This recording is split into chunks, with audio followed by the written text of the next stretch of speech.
Salut à tous, aujourd'hui nous vous proposons une nouvelle interview, une chouette interview avec Yohan Cabioche, coach à Cherbourg en LF2 mais aussi coordinateur vidéo du Chicago Sky en WNBA depuis quelques années. Aujourd'hui il revient sur son parcours plutôt atypique, explique son boulot de coordinateur vidéo et nous évoque la folle expérience du titre juste glané aux États-Unis. Un grand merci à Julien, en stage à la rédaction, pour cette interview réalisée en visio. Salut Johan, merci de nous accorder cette petite interview. Et avant de commencer, est-ce que tu pourrais peut-être te présenter, nous présenter ton parcours, d'où tu viens, ce que tu fais Oui, salut Julien, merci pour l'invitation. Donc je m'appelle Yohan Cabioche, je suis breton, français, mais breton, de 32 ans. Je suis né à Rennes, je suis entraîneur de basket. J'ai commencé le basket à l'âge de 4 ans dans un petit club en Bretagne qui s'appelle Pleumeleuc, à côté de Rennes. Et puis ensuite, j'ai connu pas mal de petits clubs en Bretagne. J'ai joué jusqu'à l'âge de 24 ans à peu près. Et puis ensuite, même à 18 ans, j'ai commencé à entraîner. Quand je me posais la question de ce que je voulais faire plus tard, c'était très clair dans ma tête, coach de basket. Et puis donc, j'ai pris en charge des baby basket au début, et puis ensuite des cadets départements, et puis ensuite cadets France, et puis des seniors filles en niveau régional, et puis on est monté jusqu'en National 3 dans mon club de passé, et puis ensuite j'ai changé de club, on est monté de National 2 à National 1 à Trégueux, puis on a fait la même chose au Poinçonnet, puis je suis arrivé à la Glacerie où on est monté de National 1 à Ligue 2, et puis en parallèle, je suis assistant au Chicago Sky en WNBA, assistant vidéo depuis 3 saisons maintenant, et voilà ma présentation. Ben justement, on va se concentrer nous surtout sur la WNBA. Comment ça t'est arrivé, comment c'était venu cette opportunité de faire partie d'un staff WNBA? J'ai cru comprendre que c'était assez lié à l'arrivée de James Wade au Sky. Comment est-ce qu'il a pensé à toi, comment s'est déroulé tout ça? Donc James, il est coach et manager général de la franchise depuis 2010, fin 2018, mais la saison 2019. Donc quand il a été nommé coach et manager général, je l'ai appelé pour le féliciter. On se connaissait depuis peut-être depuis 12, 13 ans ou 14 ans, je ne sais plus, depuis passé, parce que c'est le mari d'Edwige Lawson. Edwige Lawson-Wade, hein, qui donc était... il n'y a même pas besoin de la présenter, en fait. Bien sûr. Qui est bretonne comme toi, en plus. Ouais, qui est bretonne, voilà. Et en fait, pour l'anecdote, mon père était son premier entraîneur à l'époque à Pleumeleuc, mais moi, je n'étais pas né à l'époque, je pense. Et puis ensuite, sa famille habite à Passé. Et mes parents aussi habitent à Passé. Moi, j'étais salarié là-bas, je jouais là-bas. Et puis, on s'est rencontrés avec James à l'époque dans un McDo. Je me souviens, dans un McDo, moi, je bossais dans le McDo, je devais avoir 18 ans. Je faisais mes nuggets, là, et puis mes frites. Et puis, à un moment donné, je vois James qui rentre, et lui, il ne me connaissait pas. Et du coup, je dis au manager, tiens, est-ce que je peux aller voir le gars qui vient de rentrer, là, il a commandé son Sunday, mais moi, je voudrais aller le voir. Et le manager me dit, vas-y, vas-y. Et donc, je vais le voir, je dis, ouais, bonjour. Moi, je suis le fils du premier entraîneur d'Edwige. Est-ce que toi, t'es bien James, c'est ça? Ouais, ouais, ouais. À l'époque, il n'était pas coach, il était joueur. Et en fait, il me dit, ah, bah, c'est cool, on peut faire des baskets à passer et tout. Donc, on va dans une salle et on commence à jouer au basket, on s'entend bien et tout. Et puis, c'est de là que l'amitié est née, on va dire, depuis longtemps. Et puis après, quand il a été nommé coach, il m'a dit que... Enfin, moi, je lui ai proposé mon aide pour être dans le staff. Okay. Et lui m'a dit qu'il pouvait me prendre en tant qu'assistant vidéo, qu'il avait besoin de quelqu'un qui a un œil de coach, mais qui puisse gérer la partie vidéo. Donc, voilà. Ok, bah c'est marrant. Tout a commencé, le rêve américain a débuté au McDo, finalement. C'est exactement ça. Et pour l'anecdote, donc en décembre 2018, quand on se retrouve à passer et qui me propose ce poste-là, on va dire, c'était dans le même McDo que 10 ans avant. La boucle était bouclée. Ouais, voilà.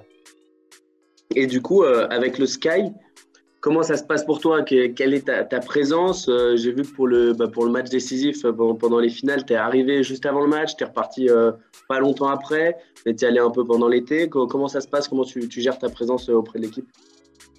Bah, l'été, quand ici, il n'y a pas de saison en France, bah, du coup, je suis là-bas. Quand on va dire on s'approche du championnat en France, bah, moi je rentre en France, je travaille à distance, donc la nuit pour Chicago. Et là, effectivement, pour le match décisif des finales, voilà, je voulais le vivre sur place avec l'équipe, évidemment, parce que c'était pas possible pour moi de fêter le titre dans mon salon, devant mon ordinateur, en train de coder le match. Non, il fallait que je sois là-bas, quoi.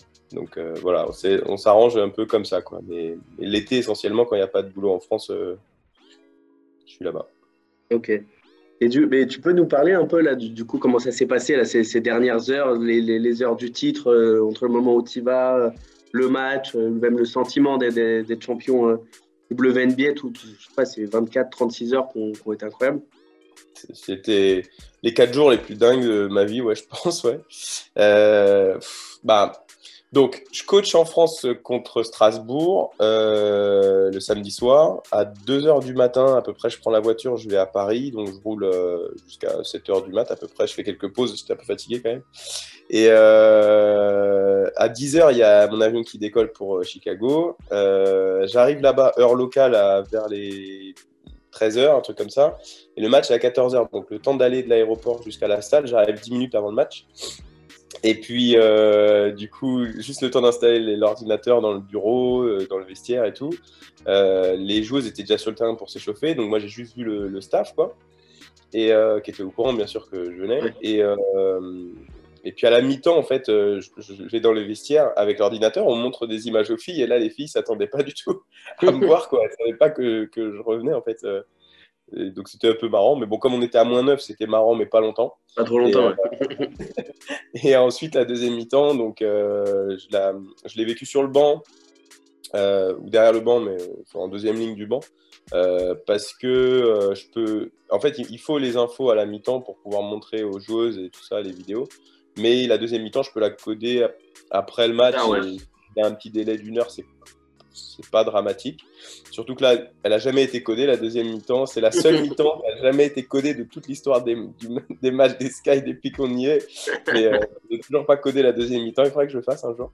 Donc après, l'émotion, pour répondre à ta question, quand on gagne, c'est clair que c'est assez indescriptible, en fait. On a un staff qui est très soudé, on a une équipe qui est très soudée. C'est d'ailleurs dans notre cri de guerre, on est vraiment une famille. Et quand on gagne, en fait, on se prend tous dans les bras, les uns avec les autres ou avec les joueuses de staff. Et on a un sentiment qui est un peu indescriptible, un peu irréel, en fait. On ne sait pas trop ce qui se passe. Moi, en tout cas, j'avais jamais vécu, bien sûr, jamais vécu ça avant, parce que même des montées, j'ai eu la chance d'en vivre, mais c'est même pas pareil encore. C'est encore autre chose, quoi. C'est encore autre chose. Et donc, on a fait la fête toute la nuit, clairement. Surtout que le match est à 14 heures en local, donc ça nous laissait vraiment le temps de faire une belle fête, ouais. de faire une bonne soirée, bien arrosée, bien organisée, bien photographiée, tout ça. Et après, on a eu une journée qui était off, on va dire, le lendemain pour récupérer, mais en fait, c'était pas off parce que les téléphones de tout le monde sonnaient tout le temps. Donc, c'était. J'ai vu que les joueuses ont eu un appel avec Barack Obama, même. Ouais, ça, c'est l'anecdote. On était. Alors, ça, c'est le lendemain. Ça, c'est le surlendemain du titre. On est au resto après la parade. Et au resto, ils nous disent montez en haut dans 30 minutes, il y a quelqu'un qui veut vous parler.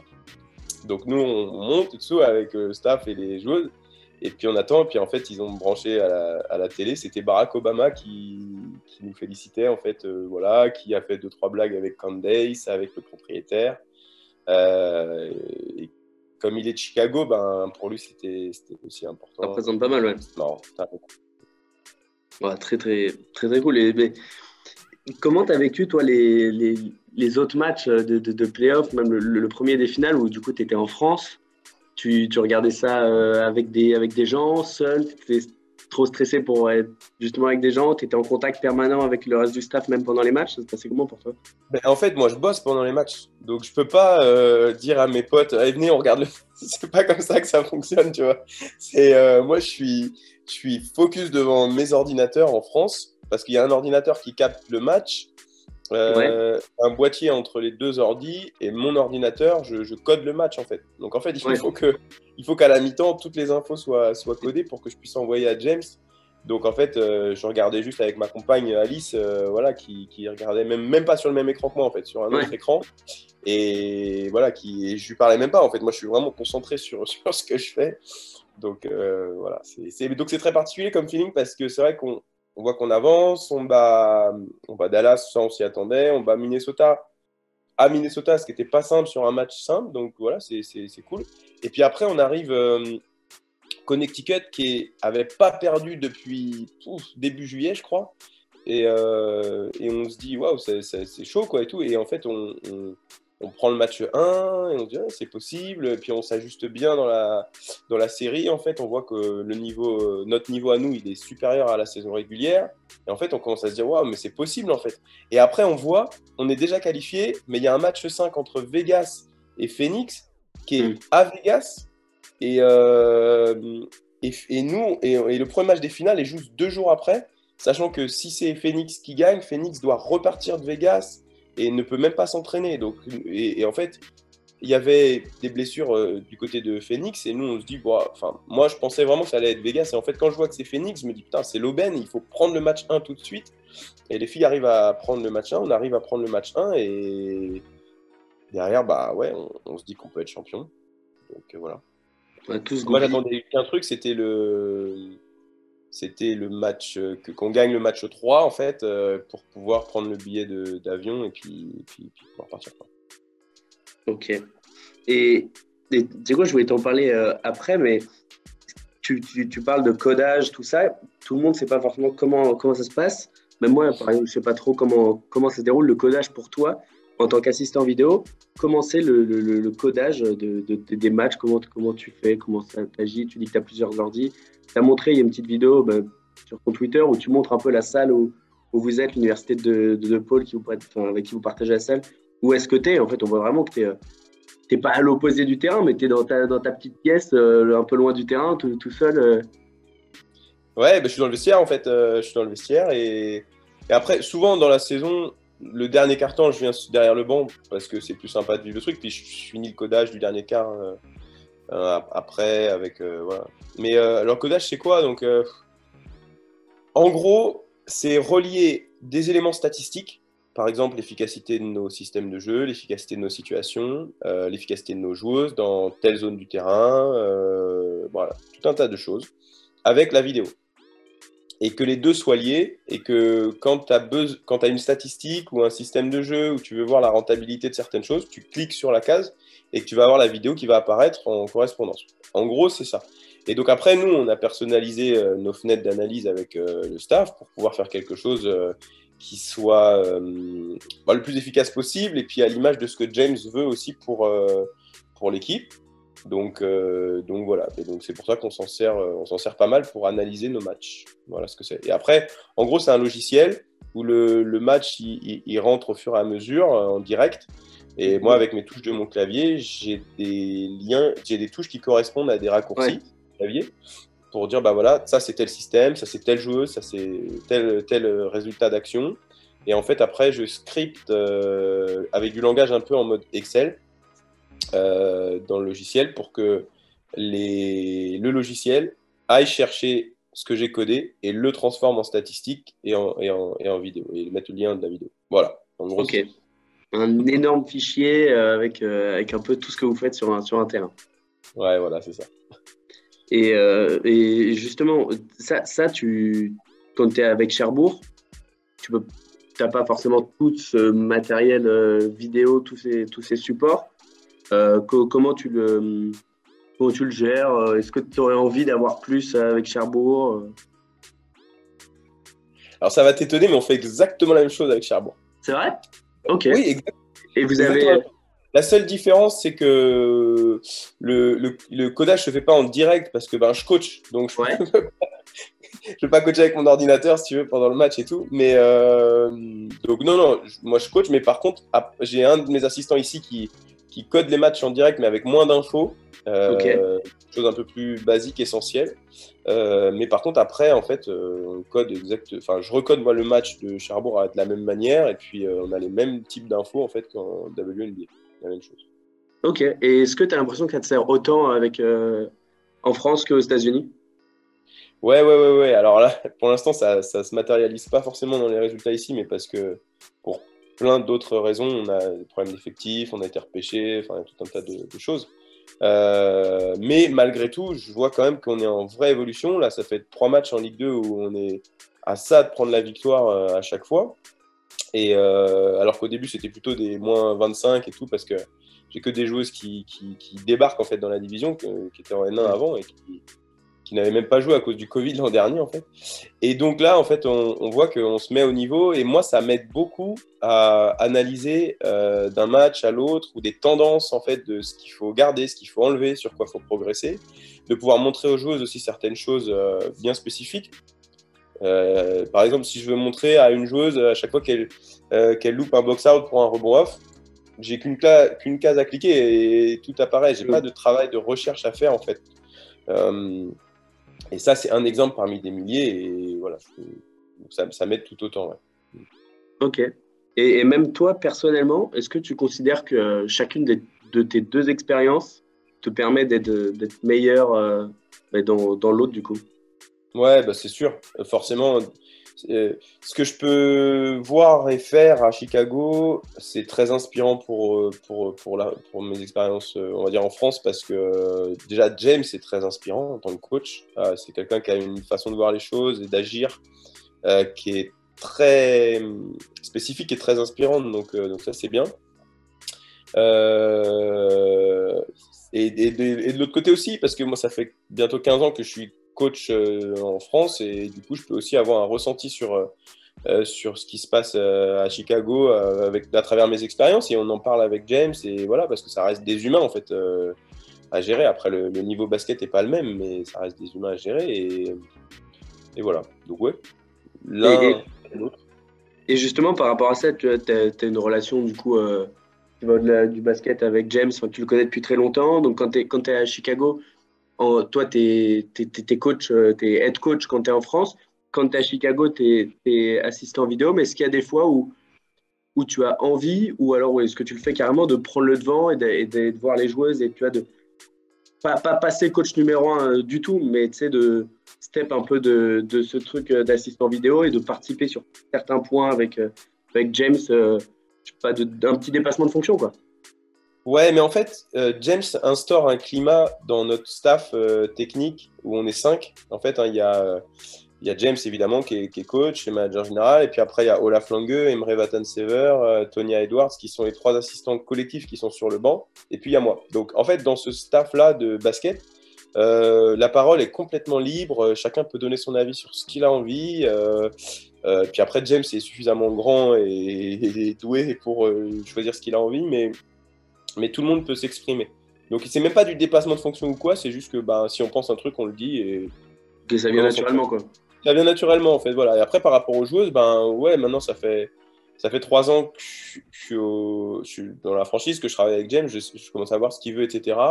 Et puis, bah oui, si j'ai des choses à dire à certaines joueuses sur certains points, surtout les jeunes, c'est vrai que j'hésite pas à leur dire. Ouais. Après, je garde aussi ma place dans le sens où il y a des choses peut-être que je ferais différemment, parce qu'en fait, on est tous différents, mais si c'est la façon de faire, il faut coller à la façon de faire du coach. C'est le plus important, que tout le monde soit dans la même direction. Surtout que c'est une direction qui nous permet de gagner, donc c'est plutôt cool. Donc voilà, il y a un juste milieu. Mais après, c'est vrai que on parle beaucoup avec James et il n'y a pas vraiment de tabou, quoi. Ok. Et tu as parlé des jeunes joueuses. À Chicago, il y a quand même une joueuse qui est plus jeune, qui est plus du tout une jeune, qui est une légende du basket WNBA, du basket Team USA, du basket mondial, c'est Candace Parker. Comment c'est de la côtoyer des entraînements, des matchs, à quel point, je sais pas, elle a une aura auprès des autres joueuses. C'est comment de la côtoyer, de l'entraîner? Bah, elle a une aura auprès de la ville, même carrément entière, et de la ligue, hein, ça c'est sûr. C'est quelqu'un qui est très compétitrice. Forcément, le fait qu'on soit meilleur en playoff qu'en saison, elle y est clairement pour quelque chose. Elle a sorti des vrais gros matchs en playoff, des actions décisives, et puis même sur le dernier match de la finale encore, où elle met panier à 3 points qui fait Ouais, mais un du gros bien. point. Ouais, ouais, puis enfin voilà, non, c'est au début on se dit tiens, ouais quand même c'est Candace, ça fait bizarre au début parce que c'est quand même une icône du basket mondial, mais en fait au bout de je sais pas, au bout de 2 jours, 3 jours, en fait ça va, ça devient normal et on est dans la même équipe, on veut la même chose, on veut gagner. Et moi qui ai un rôle moindre qu'elle évidemment dans la franchise, qui suis simplement assistant vidéo, elle sait l'importance que tout le monde a dans une organisation. Elle respecte ça et c'est appréciable du coup parce que tu te sens pas pris pour de la merde quoi. Tu te sens en fait, tu te sens important à ses yeux, elle est importante à nos yeux et du coup on collabore bien ensemble. Non, c'est très bien, c'est très bien. Ben, et en plus, tu parlais là, de cette aura qu'elle a même au niveau de la ville. Comment tu évalues le développement de la WNBA, pas forcément juste au niveau du basket, mais au niveau de la ligue vis-à-vis des fans, de l'aura qu'a la ligue? Par exemple, à Chicago, enfin, vous avez eu près de 15 000 personnes pour la parade quand vous avez été championne. Il y a la ville qui a été renommée Skytown et il y a même un métro là, qui a été inauguré au début décembre, j'ai vu, aux couleurs du Sky. Ouais, ouais, bah ouais, ils sont. Déjà, c'est une ville sportive. Ensuite, c'est une ville de basket. On parlait de Candace. Elle est originaire d'à côté enfin, de Chicago, on va dire. Ou en tout cas, elle était là quand elle était jeune. Donc, elle, clairement, son retour à Chicago, enfin, ça a mis la lumière sur l'équipe encore plus. Et les gens nous ont vraiment suivis aussi via le retour de Candace. Et puis après, les gens, on sentait qu'ils attendaient ce titre parce qu'il n'y en avait pas eu dans le basket depuis 1998. Ouais, une centaine, ouais. Et puis le Sky existe depuis 16 ans et puis bah, c'est notre premier titre. Donc c'est vrai que ouais, il y a eu beaucoup d'engouement et là le fait de voir une ligne de train ils ont fait ça à la couleur du Sky, c'est génial en fait, c'est vraiment stylé, c'est vraiment cool. La parade, il y avait du monde, on sent que les gens ils sont à fond derrière nous et parce qu'ils attendaient ça, quoi. Ils attendaient vraiment un titre. Et toi c'était quoi ton rapport à la WNBA avant de faire partie de la ligue en fait?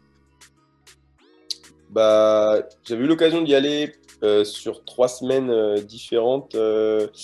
En 2015, j'ai fait une semaine avec San Antonio, avec James et Stéphane Lett aussi, qui était là. Et on avait passé une semaine avec James pour voir un peu comment ça marchait du côté des Silver Stars. Aujourd'hui, elle n'existe plus, cette franchise, mais voilà. Et puis après une semaine avec Mike Thibault à Washington, pour voir aussi comment est-ce qu'il travaillait et tout. C'était super intéressant. C'était en 2015 aussi. Et puis en 2017, une semaine avec Minnesota, où James était assistant là-bas. C'était l'année où il gagne le titre. Et voilà, c'était ça ma relation avec. Mais donc c'était pas grand-chose, quoi, tu vois. C'était juste de pouvoir aller voir un peu comment ça se passe et tout ça. Donc, et puis moi, je suis vraiment un gamin des petits clubs français, quoi. Et pour moi, ça, c'était quelque chose qui était à des millions d'années-lumière, en fait, qui était absolument inaccessible quand j'étais gosse. Et c'est pour ça que tout ce qui m'arrive de bien, bah, je le prends avec beaucoup de recul et de simplicité en me disant, bah, c'est cool, voilà, c'est bien. Moi, je voulais juste faire du basket. Je voulais juste que le basket soit mon métier. Et puis, bah, c'est devenu un peu plus que mon métier. C'est devenu quelque chose d'incroyable. Mais Ouais. juste, j'ai beaucoup de chance. Et au niveau de la ville de Chicago, quand les Mystics, par exemple, avaient été, quand les filles des Mystics avaient remporté le titre, on avait vu un gars comme Bradley Beal, par exemple, qui avait beaucoup soutenu l'équipe. Est-ce que à Chicago, avec les Bulls, vous avez des joueurs comme ça qui sont vraiment des premiers fans ou des choses comme ça du Sky? Ouais, il y avait donc déjà pendant les finales, les playoffs, je sais plus si c'était ouais, si les finales. Scottie Pippen déjà est venu voir un match déjà. Donc, alors il était pas trop reconnaissable parce qu'il avait le masque, les lunettes de soleil, le bob ou la casquette, je sais plus, et donc voilà. Mais c'était sur ESPN, c'est marqué, c'est Scottie Pippen. Tu sais pas en fait, mais bon, tu peux les croire. Mais voilà, non, non. En vrai, il est venu. Après, il y a un rappeur qui est très connu surtout aux États-Unis, c'est Chance the Rapper, Oui, il était à la parade, j'ai vu. En plus. qui était à la parade aussi. Et lui, il est quasi à tous les matchs à domicile. Donc voilà, mais c'est pas un joueur des Bulls, mais c'est quand même une C'est un natif de Chicago, lui, c'est ça? Il me semble, ouais. J'ai pas trop l'info, mais il me semble que oui.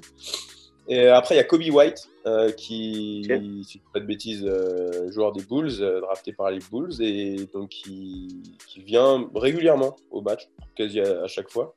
Il me semble que DeMar DeRozan aussi était passé. Et puis bon, après, voilà, il y a Dwayne Wade qui était venu aussi il y a 2-3 ans. Ok. Et en plus, là, je sais pas si tu as vu, mais j'ai vu ça dans l'après-midi, par hasard. Mais Drake qui demande à ce qu'il y ait une franchise de WNBA à Toronto. Donc c'est bien, ça participe à l'essor vraiment du basket dans les États-Unis, WNBA, de ça. Ouais, il faut qu'il y ait une expansion de la ligue. Là, il y a 12 équipes. Passer à 14, ça pourrait peut-être encore permettre de développer la ligue.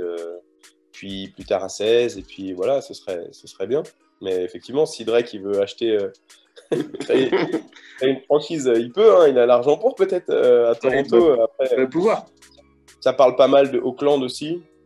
Ok. Bon, ce serait bien, ouais. À voir comment ça se goupille. Ouais. Et, mais ça se ressent dans la façon dont tu parles du coaching et tout, mais tu animes un podcast où tu parles de coaching, de basket avec tes invités. Je veux savoir, pour toi, à quel point dans l'univers du coaching ou même dans le basket, l'importance du partage, parce que tu as l'air d'être vachement dans le truc du partage, du coaching, de la discussion, du dialogue. Ouais, bah oui, c'est fondamental en fait. Parce que le truc, c'est que moi, quand j'étais gamin, j'avais pas forcément accès à tout ça. Parce que j'étais un peu isolé dans mon petit club. C'est pas un reproche, c'est juste la réalité aujourd'hui de milliers de licenciés français et françaises, tu vois. Mais un peu isolé de tout ça, de ce que c'est que le basket de haut niveau, de comment ça fonctionne, des entraîneurs, même les détections, il n'y en avait jamais dans mon petit club. Moi, j'aurais pu être super fort. Je pense pas qu'on m'aurait trop vu, voilà. Et peu importe, c'est pas très grave. Mais du coup, c'est important pour moi d'échanger avec des coachs et de voir. Vers l'âge de 24 ans, j'ai changé. Je me suis un peu ouvert sur ce qui se passait ailleurs dans le basket. Et en fait, j'ai pu découvrir que la vision qu'on peut avoir, elle est étriquée et qu'on peut faire tactiquement plein de choses. Qu'il y a beaucoup de stratégies, beaucoup de façons d'entraîner, de voir le basket différemment. Et donc l'histoire du podcast, c'était ça. J'ai voulu lancer Time Out Cabioche parce que temps mort quoi. Et puis on parle un peu de basket et puis on voit ce qui se passe. J'ai eu la chance de pouvoir recevoir Pierre Vincent, Astou, Endour qui est venu sur le dernier épisode, Sébastien Morin. Enfin bref, il y en a eu plusieurs. Et où effectivement, on rentre un peu dans le partage et quasi tous les invités même se sont vraiment prêtés au jeu et on dit tout ce qu'ils pensaient en fait sur tout un tas de choses. Comme je suis pas journaliste, en fait, ils se sont pas dit tiens c'est une interview, ils se sont dit c'est un échange avec un autre coach et puis du coup ça l'a plutôt bien fait. Et après, ouais, pour moi, c'est vachement important de pouvoir. La Ligue de Bretagne m'a sollicité pour venir faire une intervention. Je suis allé. Et puis, pouvoir échanger avec les coachs et tout ça, c'est très, très important. Très important. Parce que si on reste dans son coin, on va pas vraiment évoluer. Et en plus, c'est une mentalité qui est très américaine, ça, de pouvoir vraiment échanger. C'est les rois des podcasts, de toute façon. Ouais, podcast, voilà, mais aussi en vrai, quoi. Tu vois, peu importe que tu sois champion WNBA comme James en tant que head coach ou alors coach d'un lycée ou d'une fac ou quoi que ce soit, tout le monde peut vraiment échanger sur le basket et c'est pour ça, je pense que moi, je veux vraiment garder ça en tête et le faire le plus possible en France, quoi. Mais justement, c'est un peu c'est pour finir, c'est quoi tes prochains objectifs dans ta carrière? Ou même là, si tu dois être concentré sur Cherbourg, sur toute la saison, un maintien à aller chercher, est-ce que tu as des objectifs déjà? Est-ce que tu penses au futur ou tu laisses les choses venir et on verra? Oui, j'en ai. Après, te dire quoi ici, c'est voilà, je pense que un des prochains objectifs, ça va être de continuer avec Chicago. Il y a plein de choses qui sont possibles. Il y a des évolutions peut-être qui sont possibles en WNBA aussi, de mon rôle, même si ça me plaît énormément ce que je fais. Mais voilà, pourquoi pas une évolution dans le futur, peut-être pas tout de suite, peut-être plus tard, mais c'est à voir, voilà. Bien évidemment, en France, avec Cherbourg, le but, c'est de, ouais, comme tu disais, d'aller chercher un maintien, parce que c'est pas évident vu notre contexte, et puis si on y arrive, ce sera vraiment génial. Après, il y a l'équipe de France.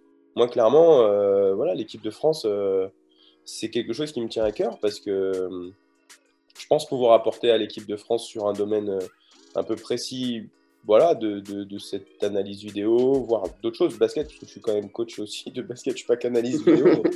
mais voilà, donc moi, c'est quelque chose qui me ferait vraiment envie, l'équipe de France, voilà, même si c'est dans un rôle restreint, mais juste apporter pour mon pays, ce serait vraiment un rêve aussi.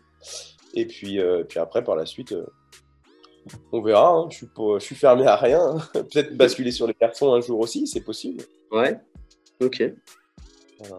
Il y a plein de portes à ouvrir. Ouais, voilà. Ouais. Ils iront même peut-être d'elles-mêmes. Et puis, c'est un peu bizarre, mais...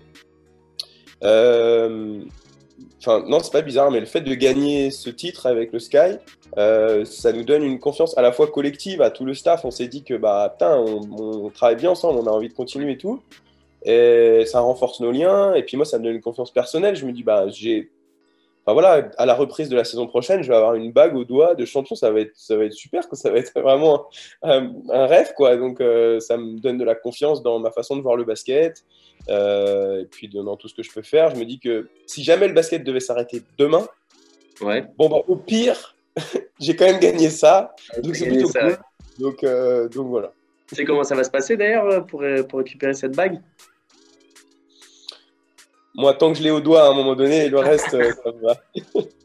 Non, je ne sais pas comment ça va se passer. Je ne sais pas si ça va être sur le premier match de la saison ou s'ils vont faire une cérémonie ou quoi que ce soit. Je ne sais pas.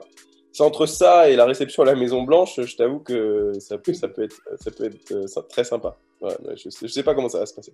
On n'a pas eu l'info encore. Faut qu'il fasse les bagues. De toute façon, ça peut qu'être une bonne nouvelle, logiquement. Ouais, je pense. Ouais. Bah écoute, merci beaucoup. Merci à toi. C'était super intéressant, super cool. Merci beaucoup à toi pour l'invitation. Bah avec grand plaisir. Je te souhaite tout le meilleur avec Cherbourg là pour la suite de la saison. J'ai un groupe qui est réceptif, qui est travailleur, qui est vraiment au taquet, qui a juste eu on a notre capitaine qui a un problème cardiaque, on a peut-être eu 12 entorses depuis le début de la saison, on a des blessures dans tous les sens, on a des joueuses qui n'ont pas joué de la saison dernière, mais on va continuer à se battre, on va réussir à obtenir le maintien, on va aller chercher des victoires et en tout cas on travaille dur pour ça. Donc voilà. Ouais, tout ce que je te souhaite, tout ce que je vous souhaite. Merci. Avant de partir, pensez à vous abonner à la chaîne de Basket Info, mais aussi à celle du 6e homme afin d'obtenir 2 visions complémentaires de la NBA. Les dernières vidéos mises en ligne apparaissent juste sous vos yeux.